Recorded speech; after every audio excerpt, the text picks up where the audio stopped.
வாஞ்சா கல்பத்தர்பஷ்ய கிருபா சிந்துப்பியே வச்ச பதிதானாம் பாவனேப்பியோ வைஷ்ணவேப்பியோ நமோ நமக. ஓம் அஜ்ஞான திமிராந்தச்ய ஞானாஞ்சன சலாகயா சாட்சோரோன்மீலிதம்யேன தஸ்மை ஸ்ரீ குருவே நமக.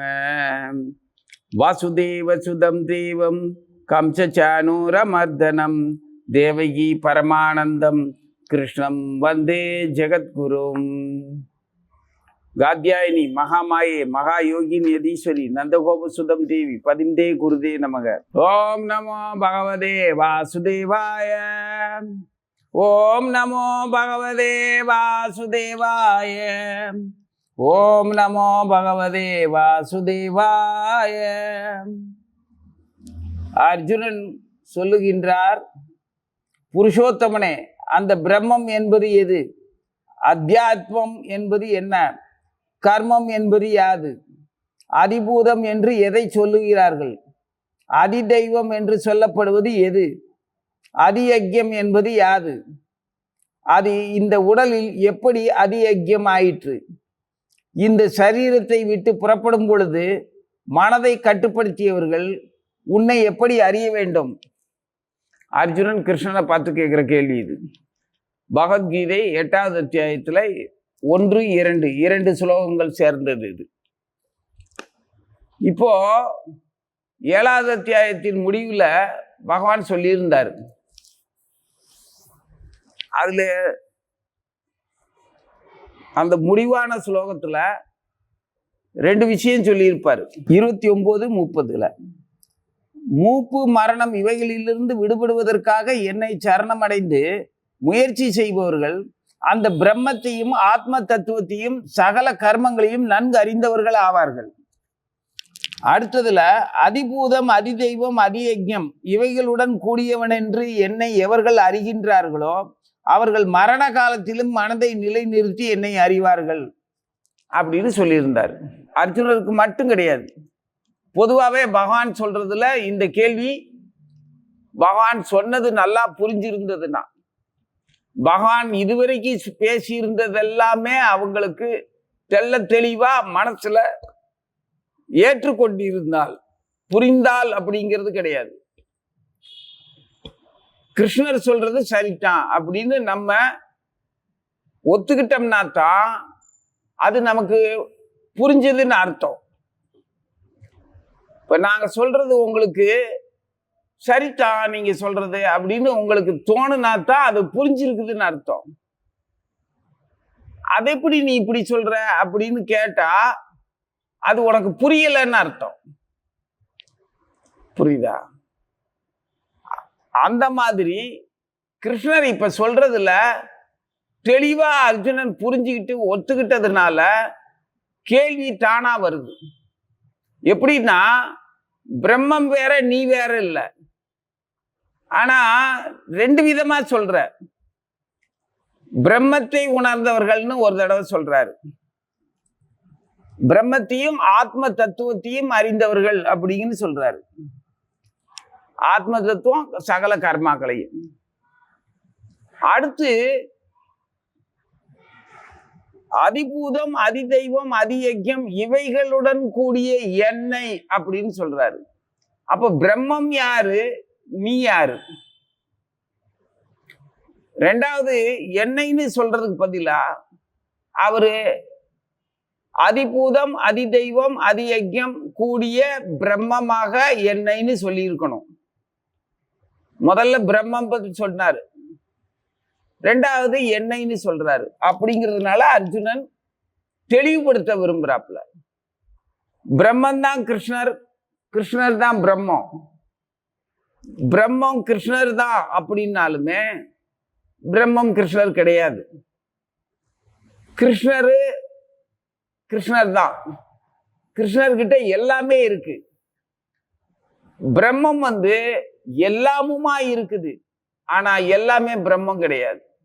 எல்லாத்துக்குள்ளேயும் இது எப்படி புரியும் உங்களுக்கு? பிரம்மமாக இருக்கிறது எங்கும் நிறைந்த பரம்பொருள் தான், பரமாத்மா தான். ஆனா கிருஷ்ணர் இல்லை. கிருஷ்ணருடைய எத்தனையோ ஆற்றல்ல பிரம்மமும் ஒரு ஆற்றல். அது பிரம்மங்கிறது பூரணத்தன்மை உள்ளதாத்தான் இருக்கு. கிருஷ்ணருடைய ஆற்றல்கள் எல்லாமே முழுக்க முழுக்க கிருஷ்ணர் தான்.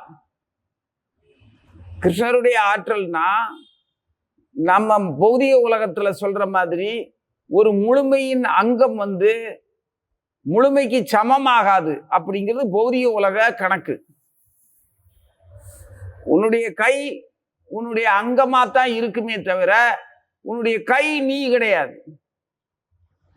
அப்படித்தானே? நமது உடல் முழு அங்கம், அதுல இருக்கிற ஒவ்வொரு உறுப்பும் தனித்தனி அங்கங்கள், இதெல்லாம் சேர்ந்து ஒரு முழுமையான உடலா இருக்கிறோம். அங்கம் முழுமைக்கு சமமாகாது. ஆனா அந்த முழுமையோட ஒரு பகுதி தான் அங்கம். இது பௌதிக உலகத்துல. ஆனா கிருஷ்ணனுடைய அங்கமாக இருக்கக்கூடியது எல்லாமே அந்த முழுமைக்கு சமமாவே இருக்கும். அது நம்ம பௌதிக கண்ணோட்டத்துல புரியுறது கஷ்டம். பக்தி இருந்தா புரியும். பக்திக்கிட்டா பணிவும் தன்னடக்கமும் குருவை சார்ந்து இருக்கக்கூடிய மனோபாவம் இருந்தாதான் பக்தி வரும். நாரத பக்தி சூத்திரத்துல நாரதர் சொல்றபடி பார்த்தோம்னா, பக்தி சேவை மட்டுமே வாழ்க்கையில் பூர்ணத்துவம் பெறுவதற்கு உகந்தது என்பதை உணர்ந்த பிறகும் ஸ்மிருதிகளை ஒருவன் அலட்சியம் செய்யல் ஆகாது அப்படிங்கிறார் நாரதர். பக்தி சேவை மட்டுமே போதும், வாழ்க்கையில பூரணத்துவத்தை பெறலாம் அப்படின்னு தொடங்கினதுக்கு அப்புறம், அப்படி பக்தி சேவைக்கு முழுமையா தன்னை ஈடுபடுத்திக்கிட்டதுக்கு அப்புறம் கூட அந்த வேத இலக்கியங்கள் ஸ்ருதி ஸ்மிருதி இதைகளை கைவிடக்கூடாதுங்கிறாரு. அப்போ பௌதிக உலகத்துல வாழ்றதோட தன்மை என்னங்கிறத நல்லா தெரிஞ்சுக்கணும். நியமனங்களையும் ஆச்சாரியனுடைய சொல்லையும் கடைபிடிக்கணும். எந்த ஒரு நியமனத்தையும் விழாக்களை கொண்டாடுறது, விரதங்களை கொண்டாடுறது, வேத இலக்கியங்கள் படிக்கிறது, ஸ்ரீமத் பாகவதம் பகவத்கீதை தொடர்ந்து ஆச்சாரியனுடைய வாக்குல இருந்து விளக்கம் கேட்கறது, இந்த மாதிரி சற்சங்கத்தை விட்டு விலகாம இருக்கணும். ஸ்மிருதி சுருதி இதெல்லாம் சொல்றது என்னது? நம்ம வாழும் முறைகளை பற்றி சொல்லி கொடுக்கக்கூடியது. ஜட உலகத்துல நம்ம உடலால எப்படி வாழணும், எண்ணத்தால எப்படி வாழணும், மனதால எப்படி வாழணும், புலன்களால எப்படி வாழணும், எந்த அளவுக்கு புலனடக்கம் இருக்கணும், எந்த அளவுக்கு புலனுக்கும் மனசுக்கும் சுதந்திரம் கொடுக்கணும், நாம இந்த உலகத்துல எந்த அளவுக்கு இந்த மிகைப்படுத்தக்கூடிய எந்த விஷயத்தை மிகைப்படுத்தலாம், எதை மிகைப்படுத்தக்கூடாது. அப்புறம் அசூயைங்கிறது ஒரு வெறுப்பான ஒவ்வாத ஒன்ன முகஞ்சுழிச்சு பார்க்கறது, நினைக்கிறது அசூயை. அதெல்லாம் கூடாதுன்னு சொல்லல, அதெல்லாம் வரும். நம்ம அதெல்லாம் உடனடியா விட்டுற முடியாது. எப்படி இந்த முகச்சுளிப்பு, இந்த பொறாமை, அந்த ஒரு துஷ்டத்தனமான செயலையோ அருவருப்பான ஒரு காட்சியவோ பார்த்தா சங்கடப்படுறது, இதெல்லாம் இல்லாம எப்படி இருக்க முடியும்? அதே மாதிரி மகிழ்ச்சியான விஷயங்கள், குழந்தையுடைய சிரிப்பு, மலர்களுடைய அந்த சிலிர்ப்பு, இந்த மாதிரி பல விஷயங்கள் நம்மளை வசீகரித்து மகிழ்ச்சி அடைய செய்யும். அப்புறம் கோவிலுக்கு போகிறது, விக்கிரகங்களை பார்க்கறது, கிருஷ்ணருடைய ஆனந்தமான கதைகளை கேட்கிறது, இந்த மாதிரி மகிழ்ச்சிகள் இருக்கு. அதே சமயத்துல நம்ம சரீர சம்பந்தமான பல விஷயங்கள்ல அதிருப்தியும் கஷ்டமும் அதனால ஒரு அலுப்பும் அதையும் சேர்த்து தான் அனுபவிப்போம். இப்படியெல்லாம் இருக்கிறதுல பக்திங்கிற ஒரு சுவைக்கும் இந்த ஜட உலகத்துல நாம் செயல்பாடுகளுக்கும் மகிழ்ச்சிக்கும் இன்பத்துக்கும் துன்பத்துக்கும் காரணமா பக்தியை சொல்ல முடியாது. அதாவது காரணமா இல்லை, இதனோட பக்தியினுடைய ஆனந்தத்தை ஒப்பிட முடியாது. உண்மையான பக்தியில அலுப்போ களைப்போ அசுத்தமோ எதுவுமே இருக்காது, எதுவுமே தெரியாது. அப்படி பக்தி சேவைக்கு போனதுக்கு அப்புறம் இந்த ஸ்மிருதி மாதிரியான ஸ்ருதி, இந்த இலக்கியங்கள்ல இருந்து நியமனங்கள் இந்த பௌதிக உலகத்துல கடைபிடிக்க வேண்டிய ஞான வழிமுறைகள், இதை கைவிட வேண்டிய அவசியம் இல்லை, கைவிடக் கூடாதுங்கிறார். கண்டிப்பா நாரதர் சொல்றார். ஏன் கண்டிப்பா அதை கடைபிடிக்கணும்னா, இந்த பௌதிக உலகத்துல பக்தியினுடைய சுவை தெரியாது. நாம இப்ப சொன்ன உடலாலையும் மனதாலையும் ஜட குணங்களாலையும் ஏற்படக்கூடிய விளைவுகளால் ஏற்படுற இன்ப துன்பங்கள்ல இருந்து நாம இன்னும் முழுமையா விலகாத வரைக்கும் பக்தியினுடைய சுவை கண்டிப்பா தெரியாது. அதனால பக்தி சேவையில ஈடுபட்டாலும் கூட அதனுடைய சுவை தெரிகிற வரைக்கும், தெரிஞ்சதுக்கு பின்னும் கூட இந்த பௌதிக உலகத்து நியமனங்களை எல்லாம் கடைபிடிச்சுதான் ஆகணுங்கிறது தான் வலியுறுத்தி சொல்றாரு.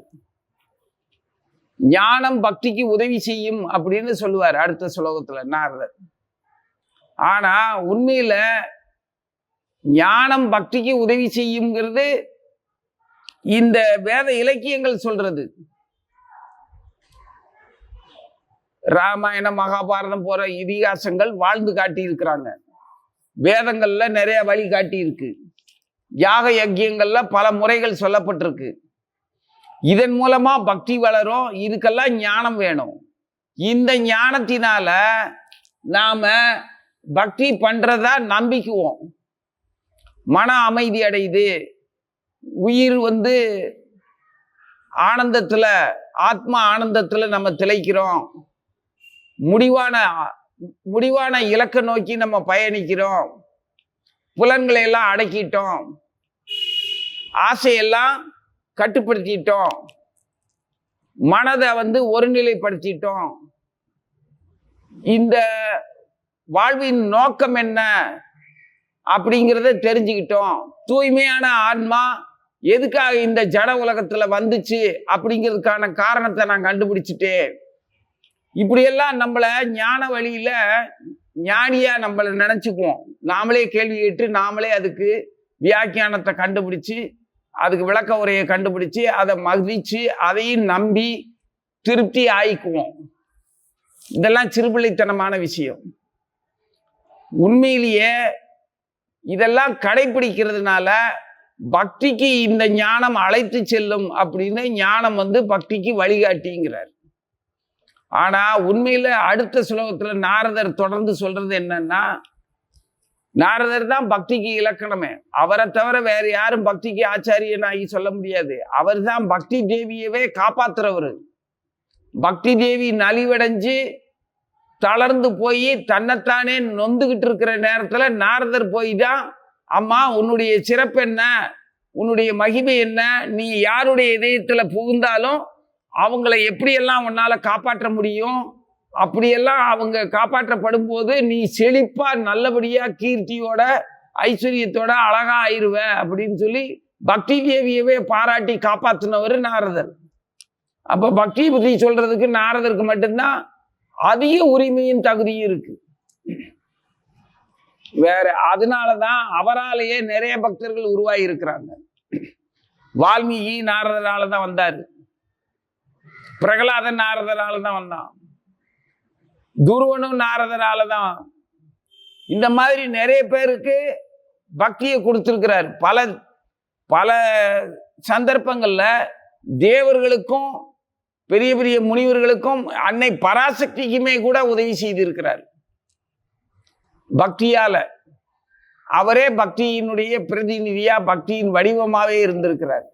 அதனால அவர் அவரோட முடிவான வார்த்தை என்னன்னா, பக்தியின் பலனே பக்தி தான்றாரு. ஞானமெல்லாம் சொல்லல. ஞானம் வழிகாட்டும்னு சொல்லி இருக்கிறாங்க. ஆனா என்னை பொறுத்த வரைக்கும் பக்தியே பலன்தான் அப்படிங்கிறதா என்னுடைய முடிவான முடிவு அப்படின்னு நாரதர் சொல்றாரு. அப்போ பிரம்மம் என்ன, பிரம்மம்னா என்ன, அதியஜ்யம் அதிபூதம் அதிதெய்வம்னு சொல்றியே, கடைசி நேரத்துல ஜீவன் உடலை விட்டுட்டு போகும்போது என்னை இவ்வாறாக புரிந்து கொள்ளணும்னு சொல்றியே, அப்ப நீ யாரு, பிரம்ம யாரு, நீ சொல்ற அதியஜ்யம் அதி தெய்வம் அதிபூதம் எது அப்படின்னு அர்ஜுனன் கேட்கிற நிலைமை இப்போ வந்திருக்கு. ஏன் கேட்கிறாரு அர்ஜுனன்? நமக்காகத்தான். கிருஷ்ணரே கிருஷ்ணரை பத்தி சொல்லட்டும். யாரை பத்தி யார் சொன்னா உண்மையா இருக்கும்? உன்னை பற்றி நீயே சொன்னாதான் உண்மையா இருக்கும். உன்னை பற்றி வேற யாராவது சொல்றது எப்படி உண்மையா நம்ப முடியும்? புரியுதா? ஞானம்ங்கிற போர்வையில நம்மளை நாமளே ஏமாத்திக்கிட்டு போறது இல்லை பக்தி. பக்தியினுடைய பலனே பக்தி தான். பக்தியினால பக்தி தான் கிடைக்கும். ஞானத்தினால பக்தி கிடைக்கும்ங்கிறது, ஞானத்தினால பக்தி கிடைக்கும்ங்கிறது நம்ப முடியாது. நம்ப முடியாதுன்னு இல்லை, ஞானத்தினால பக்தி கிடைக்காது. ஞானத்தினால அவன் ஞானி ஆவான். அந்த ஞானி ஆனவன் பக்தனாகிறது காண்பதற்கு அரிதுன்றாரு கிருஷ்ணரே. பகுனாம் ஜென்மனாமந்தே ஞானவான் மாம் பிரபத்தியந்தே அப்படிம்பாரு. அப்போ ஞானி பக்தனாகிறது அபூர்வம்ன்றாரு. அப்படிப்பட்ட பக்தனை காண்பது அரிதுங்கிறாரு. ஆனா பக்தன் ஞானியா இருப்பான். அவனுக்கு ஞானம் அப்ப தேவையில்லை. அவன் முழுமை பெற்றவனாக இருப்பான். புரியுதா? அதனால குழப்பிக்க கூடாது. இங்க அர்ஜுனனுக்கு குழப்பம் கிடையாது. கிருஷ்ணன் வாயாலேயே கிருஷ்ணன் சொல்லட்டும்னு தான் விரும்புறான். அப்போ பிரம்மம்ங்கிறது யாரு, கர்மம்ங்கிறது என்னன்னு கேட்கிறாரு இப்போ அர்ஜுனன். அதுக்கப்புறம் அதி தெய்வம் அதி யஜ்யம் என்னன்னு ரெண்டாவது திருப்ப அடுத்த ஸ்லோகத்துல கேட்கிறாரு. இப்போ பிரம்மம் எதுன்னு கேட்டா, ராகவேந்திர சுவாமியினுடைய விளக்கப்படி கேட்டோம்னா, பிரம்மம்ங்கிறது கிருஷ்ணனுடைய வியாப்த ரூபம். ஏற்கனவே நம்ம ரூபங்களை பற்றி பேசி இருக்கிறோம். முழுமையினுடைய அங்கம் முழுமைக்கு சொந்தம், ஆனா அங்கமே முழுமையாகாதுங்கிறத பத்தி பௌதிக உலகத்துல கணக்கு. ஆனா கிருஷ்ணனுடைய அங்கம் முழுமைக்கு சமம். முழுமைக்கு சொந்தம் மட்டும் இல்ல, முழுமைக்கு சமமாகவும் இருக்கும். அவர் கண்ணால பார்க்கறது மட்டும் இல்ல, கண்ணால நம்ம கொடுக்கிற நிவேதன பிரசாதத்தை அவர் பார்வையாலேயே கூட சாப்பிட்டுருவாரு. நம்ம பார்வையால சாப்பிட முடியுமா? வாயால தான் சாப்பிட முடியும். பார்வையால சாப்பிட்டு திருப்திப்பட முடியுமா? முடியாது. ஆனா கிருஷ்ணரால முடியும். நாம வைக்கிற உணவெல்லாம் அவர் பார்வையால தான் அனுக்கிரகம் பண்றாரு, ஏற்றுக்கொள்கிறார். அதுக்கப்புறம் அந்த பிரசாதம் அது பிரசாதமாகி நம்ம அவர் பார்வைப்பட்ட உடனே, நம்ம கொடுக்கிற உணவு அவர் பார்வைப்பட்ட உடனே அவருடைய கருணையா மாறிடுது, பிரசாதமா நமக்கு கிடைச்சிருது. நாம அதுக்கப்புறம் தான் இப்ப சாப்பிட்றோம். அவர் கிருஷ்ணனுடைய கண் பட்டதுக்கு அப்புறம் கிருஷ்ணன் கண்களாலேயே சாப்பிட்றார். அதே மாதிரி அவருடைய எல்லா அங்கமும் எல்லா வடிவமும், எத்தனையோ வடிவம் இருக்கு, எண்ணற்ற வடிவங்கள். அத்வைதம் அச்சுதம் அனாதிம் அனந்த ரூபம் ஆத்யம் புராண புருஷம் நவ யவ்வனம் ச வேதேசு துர்லபம் அதுர்லபம் ஆத்ம பக்தவ். வீழ்ச்சி அடையாதவர் அச்சுதம். அத்வைதம், அவரை பிரிச்சே பார்க்க முடியாது. அனாதிம் ஆதி அனாதி ரூபம், எண்ணற்ற ரூபங்கள். ஆத்யம் புராண புருஷம், எப்போ பிரபஞ்சமோ காலங்காலமா, புராணன்னா பூர்வீகமான முழுமையான புருஷன். ஆனா அவ்வளவு மிக பழையவரா இருக்கிற கிருஷ்ணர் நவீனமானவர், நவ யவ்வனம், எப்பொழுதும் நவ யவ்வனம், இளமை, அதே வடிவத்தில் இருக்கிறவர். ஏற்கனவே இதை பேசி இருக்கிறோம். வேதேசு துர்லபம், வேதங்களால அவரை அடைய முடியாது. ஆத்ம பக்தோ, ஆத்ம பக்தியினால முடியும். அதுர்லபம் ஆத்ம பக்தோ, அப்பேற்பட்டது. அதனால கிருஷ்ணன் பிரம்மம்னா கிருஷ்ணனுடைய வியாப்த ரூபம், வியாபிச்சிருக்கிற ரூபம், எங்கும் பரவி இருக்கிற ரூபம். போவோம், உனக்குள்ள இருக்கிறாரு எனக்குள்ள இருக்கிறாருன்னு சும்மா சொல்லிக்கலாம். ஆனா உனக்கும் எனக்கும் முன்னால இங்கே இடைவெளி இருக்கிறதா நம்ம நம்புறோம். இது இந்த பிரம்மம், அதுவும் கிருஷ்ணர் தான். புரியுதா? அதான் பக்தியினால மட்டும்தான் பக்தியை புரிஞ்சுக்க முடியுமே தவிர பக்தி செயல்களில் ஈடுபடுறதுனால நியமனங்களை எல்லாம் கடந்து வேத இலக்கியங்கள் வழிகாட்டியவும் சத்சங்கத்தையும் பகவானுடைய பக்தர்களுடைய சகவாசத்தையும் விட்டோம்னா பக்தி தேவியை அடைய முடியாது. நம்ம பூரண பக்தி வேணும் அப்படின்னா இவங்களையெல்லாம் இந்த பக்தர்களோட சகவாசத்துல இருந்து விலகாம இருந்தா தான். பக்தர்கள் யாரு? எப்பவுமே பகவத் சிந்தனையில எல்லா இடத்துலையும் பகவானை எல்லா இடத்துலையும் எல்லாத்துக்குள்ளேயும் பார்க்க தெரிஞ்சவன் தான் பக்தன். அப்பேற்பட்ட ஒரு பக்தன் இருந்தா அவனுடைய சகவாசம் தான். நம்ம குருமராஜ் இருக்கிறாரு, அவரை நாம நினைச்சாலே போதும். அவருடைய கருணையினால பக்தி தேவியினுடைய அன்பு பார்வையும் நமக்கு சுலபமா கிடைச்சிடும். அவங்க அந்த நிலையை அடைகிறதுக்கு எத்தனையோ ஜென்மங்களா பக்தி தொண்டுல முன்னேறி வந்தவங்க. அவங்களால நேரடியா பக்தி தேவியவும் பகவானையும் நேரடியா அனுபவிக்க முடியும். அப்பேற்பட்ட ஆச்சாரியனுடைய அனுக்கிரகத்தினால, அவங்களுடைய அன்புனால நம்மளால ஆச்சாரியனையும் நம்மளையும் புரிஞ்சுக்க முடியும். ஆச்சாரியனையும் நம்மளையும் நாம தெரிஞ்சுக்கிட்டோம்னா பகவானை தெரிஞ்சுக்கலாம். பகவானை தெரிஞ்சுக்கிட்டா பகவான் எல்லா இடத்துலையும் இருக்கிற அடையாளத்தை கண்டுபிடிச்சிடலாம். இப்போ உனக்கு தெரிஞ்ச ஒருத்தங்க இருந்தா நீ எவ்வளவு கூட்டத்துக்குள்ளேயும் அவங்க இருக்கிறத உன்னால பார்த்துட முடியும் இல்லையா? அதே மாதிரி இப்போ மாடு வளர்க்குறவங்க பார்க்கலாம். ஆயிரக்கணக்கான மாடு வச்சிருப்பாங்க, நூற்றுக்கணக்கான மாடு மலையில மேய கொண்டு போறாங்க. எல்லா மாட்டையும் அவங்களுக்கு நல்லாவே அடையாளம் தெரியும். இவங்க குரலுக்கு அந்த ஒவ்வொரு மாடும் இந்த ஒரு மேய்ப்பனுடைய குரல் தெரியும். அவன் என்ன சத்தம் கொடுக்குறானோ அதுக்கு தகுந்த மாதிரி அது பார்க்கும். அதே மாதிரி அத்தனை மாடுலேயும் வேற ஒருத்தன் மாடு உள்ள வந்துருச்சுன்னா கண்டுபிடிச்சிருவான், இந்த மாடு நம்மது இல்லையே அப்படின்னு. நமக்கு மாடுகளில் எந்த பசுவையும் அடையாளம் தெரியாது, ஆனால் அவங்களுக்கு தெரியும். அந்த மாதிரி கிருஷ்ணரை தெரிஞ்சவங்களுக்கு கிருஷ்ணன் எங்கெல்லாம் இருக்கிறாங்கிறது அவங்களுக்கு தெரியும். நமக்கு கிருஷ்ணரையும் தெரியாது, நம்மளையும் தெரியாது. அதனால கிருஷ்ணர் எதுக்குள்ளெல்லாம் இருக்காருன்னு நமக்கு தெரியல. அந்த மாதிரியானவர்களுடைய சகவாசம் இருந்ததுன்னா நமக்கு கிருஷ்ணனுடைய வியாப்த ரூபம் பிரம்மம் என்னங்கிறது தெரியும். அடுத்து அத்தியாத்மம் என்றால் என்னங்கிறார்.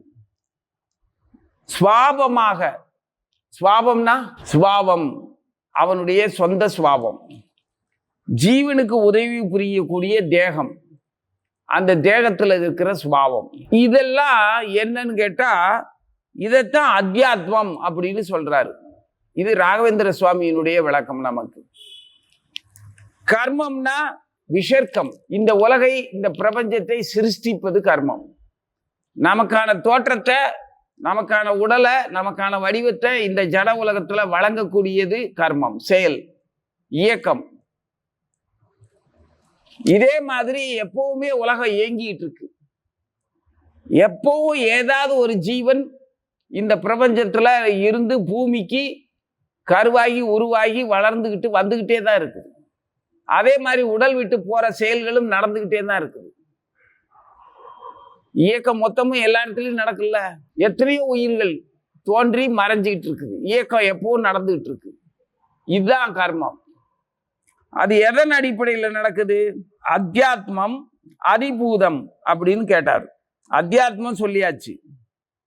சுவாபம் ஜீவனுக்கு இயற்கையாகவே இருக்கக்கூடிய கர்மம், உதவி புரியக்கூடிய தேகம்தான் அத்தியாத்மம்.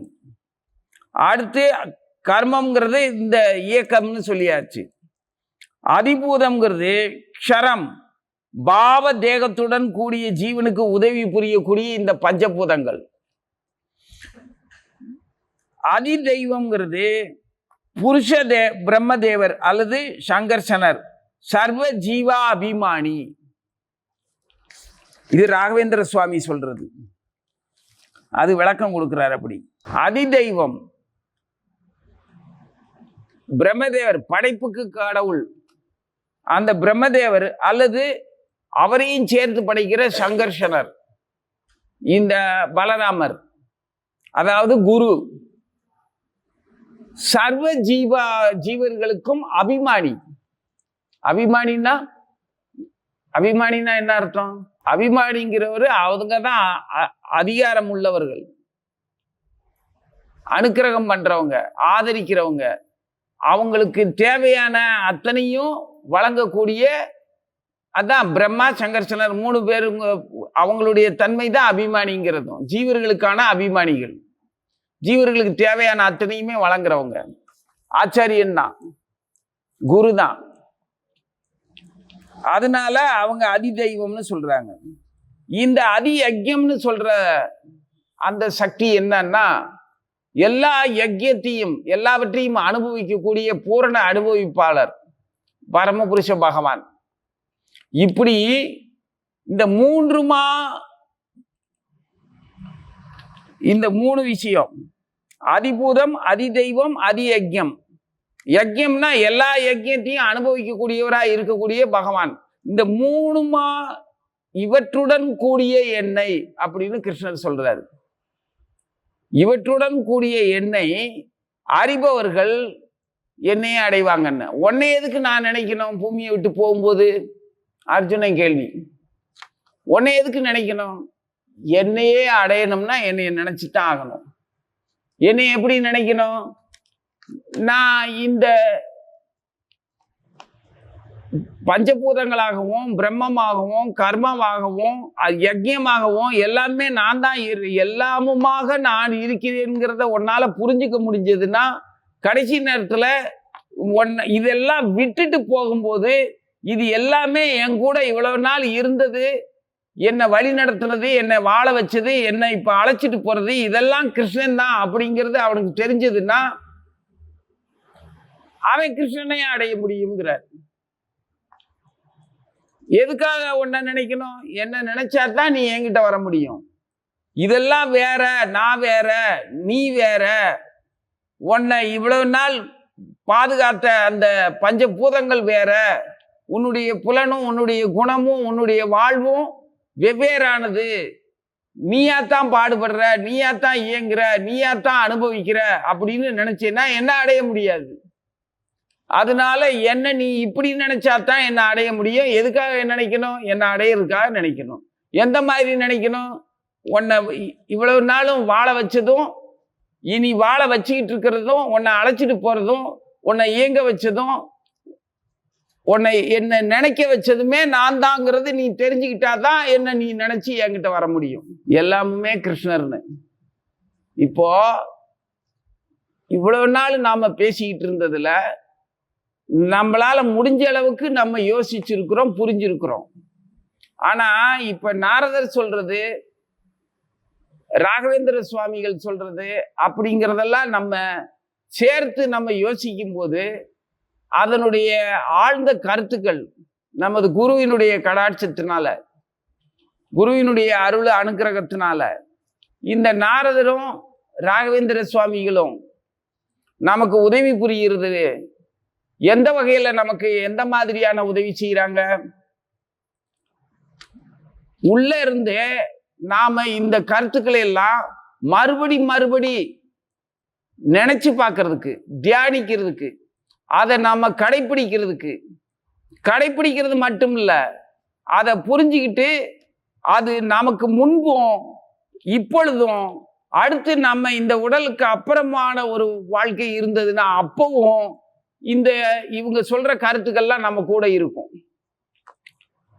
அப்படி எக்காலமும் நம்ம கூட இருக்க கருத்தை இப்போ உடனடியா நம்ம புரிஞ்சுக்கிட்டு புரிஞ்சிருச்சு விட்டுரு அடுத்ததை பார்ப்போம் அப்படின்னு போக முடியாது. அந்த அடுத்ததும் இதே தான். எங்க சுத்தினாலும் அதே அதி தெய்வம், அதிபூதம், அதி யஜ்யத்துக்குள்ளதான் இருக்கணும். அதே கர்மா, அதே பிரம்மம், அதே பகவானுடைய வைபவத்துக்குள்ளதான் இருக்க முடியும். அதுதான் நம்ம ஆளுது, அதுதான் நம்மளை வாழ வைக்குது, அதுதான் நம்மளை அழைச்சிட்டு போகுது. புரியுதா? அப்போ நாம இந்த உடல்ல வாழ்றதுக்காக, இந்த உலகத்துல இருக்கக்கூடிய உறவுகளுக்காக, இன்னாரு எனக்கு அம்மா அப்பா அண்ணன் தம்பி புருஷன் பொண்டாட்டி புள்ள, இது எனக்கு சொந்தம், என் குடும்பம், என் குடும்பத்தை விட்டு போட்டு நான் வேற யாருக்காக எதுக்காக பாடுபடணும்? இவங்க எல்லாம் எனக்கு சொந்தம். எப்படியெல்லாம் கவலை வரும்? இப்போ உனக்கு இருக்குது, உன் கையில் இருக்கக்கூடிய இந்த உலகியல் வாழ்க்கைக்கு தேவையான பொருள்கள், அது பணமோ பண்டமோ வஸ்திரமோ ஏதோ ஒன்று, ஒரு ஐஸ்வர்யம், ஒன்னிலிருந்து தோன்றிய உடல் எடுத்த ஒரு ஜீவனுக்கு உரிமையோட கொடுப்பியா, இல்ல யார் வந்து கேட்டாலும் கொடுத்துருவியா? யாருக்கு கொடுப்போம்? நிறைய இருந்தா எல்லாருக்கும் கொடுப்போம்னு சொல்லுவ. இருக்கிறது அவ்வளவுதான் உங்ககிட்ட இருக்கிறது, அதை நீ யாருக்கு கொடுப்ப? என் பிள்ளைய விட்டு போட்டு ஊரார் பிள்ளைக்கா கொடுப்பே அப்படிம்ப. அதானே எல்லாரும் யோசிக்கிறது. அந்த வேற ஒருத்தங்கன்னு நினைக்கிற குணம் உனக்கு எங்க இருந்து வந்துச்சு? உன்னுடையதுன்னு நீ எதை நினைக்கிறியோ அப்பதான் அது வந்து அடுத்தவங்களுடையதுன்னு தோணும். அடுத்தவங்கதுன்னு தோணுனதுக்கு அப்புறம் உன்னுடையதுன்னு வராது. உன்னுடையதுன்னு எதையாவது ஒண்ணு நினைச்சதுக்கு அப்புறம் தான் அதெல்லாம் அடுத்தவங்களுடையதுங்கிற எண்ணமே வரும். அடுத்தவர்களுடையது அப்படிங்கிறத எண்ணம் வரும்போதே அடுத்தவர்களுடையதையும் உன்னுடையதாக்குற குணமும் வந்துச்சுன்னா உரிமை பாராட்டுறதுல இங்கே உபத்திரவம் வந்து சேர்ந்துடும். ஒருத்தருக்கு ஒருத்தர் எப்படி உரிமை பாராட்ட முடியும்? அனுமதிக்கணும்ல அந்த ஜீவன். அவங்கள நீ எப்படி சொந்தம் கொண்டாட முடியும்? ஆக இங்க யாரு யாருக்கு அனுமதிக்கிறாங்க, இணங்குறாங்களோ அவங்க தான் உனக்கு சொந்தம்.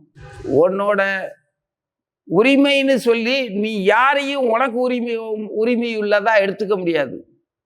உன்னை யார் உரிமை ஆக்கிக்கிறதுக்கு அவங்க இணங்குறாங்களோ சம்மதிக்கிறாங்களோ அவங்க தான் உனக்கு சொந்தம். அப்ப இங்க கர்மம்ங்கிறது எப்படி வேலை செய்யுது? பிரம்மத்தை உணர்ந்தால்தான் கர்ம வேலை செய்யற ரகசியம் புரியும். பிரம்மத்தை உணரலைன்னா கர்மா வேலை செய்யறத புரியாது. நீ எவ்வளவு பெரிய ஞானியாவும் ஆகும். எந்த வேத உபனிஷத்துக்கள் எது எல்லாம் கையை காட்டுறது கடைசியில பக்தி தேவியை சரணடைறதை தவிர வேற வழியே இல்லை. பக்திங்கிறது தான் முழுமை பெற்ற ஞானமே தவிர நாம அந்த முழுமை பெற்ற ஞானத்தை அடைந்ததுக்கு அப்புறமும் இந்த பௌதிக உலகத்துல இந்த வேத இலக்கியங்கள் ஸ்ருதி ஸ்மிருதிகளை விடக்கூடாது அப்படின்னு ஏன் சொல்றாங்கன்னா, இதை விட்டோம்னா நிச்சயமா எட்டி பிடிக்க முடியாது பக்திய இந்த பௌதிக உலகத்துல இருக்கிற வரைக்கும். அப்போ பிரம்மத்தையும் கர்மாவையும் அதிபூதம் அதிதெய்வம் அதியஜ்யம், யஜ்யம்ங்கிறத எல்லாத்தையும் இந்த மூணையும் கூடிய பகவானையும் பகவானுடைய தன்மையவும் அவனே கூட இருந்து நம்மளை இயக்கிறதும் வாழ வைக்கிறதும் கூட்டிகிட்டு போகிறதும் திரும்ப அனுப்பி வைக்கிறதுமா எல்லாமுமா பகவான் இருக்கிறாங்கிறத புரிஞ்சுக்கணும்னா ஆச்சாரியனுடைய சொல்லுக்கு கண்ணை மூடிக்கிட்டு காதை திறந்துக்கிட்டு சொன்னபடி கேட்டுறணும். புரியுதா? எந்த அளவுக்கு இதை தியானிக்கிறோமோ அந்த அளவுக்கு நம்மளால நம்ம பக்தி தேவியை நெருங்கி போக முடியும். புரியுதா? ஆனா நம்ம இந்த சரீரத்தினுடைய தேவைகளுக்காக கர்மம்ங்கிறது உயர்ந்த ஒரு நிலையில பகவானை அடையிறதுக்கு பயன்படுத்தக்கூடிய அந்த கர்மத்தை அல்பமான தற்காலிகமான விஷயங்களுக்கு கேவலமா பயன்படுத்துறது. அதாவது கேவலம்ங்கிறது என்ன அர்த்தம் அப்படின்னா, மிக சொற்பமான விருப்பங்களை நிறைவேற்றிக்கிறதுக்காக மிக அதிக விலையை கொடுக்கறது கேவலம். குற்றமான, அதாவது நமது செயலோட மதிப்பு தெரியாத ஒரு நிலை, உண்மையான நிலையோட அதனுடைய உயர்வு தெரியாத நிலை. அந்த மாதிரி நமது உழைப்பையும் எண்ணத்தையும் செலவழிக்கிறது, அது விரயமாக்குறதா அர்த்தம். வாழ்க்கையை அனாவசியமா விரயமாக்குறோம். நிறைய புத்தகங்களை படிச்சு பட்டம் வாங்கி பணக்காரனாகி பெரிய பெரிய பட்டம் பேருக்கு பின்னால் வரிசையா போட்டு மேதாவி ஆக்கி அப்படிலாம் வாழ்நாளை வீணடிச்சுக்கிட்டு இருக்கிற வேலையைத்தான் பெரும்பாலும் செய்கிறோம்.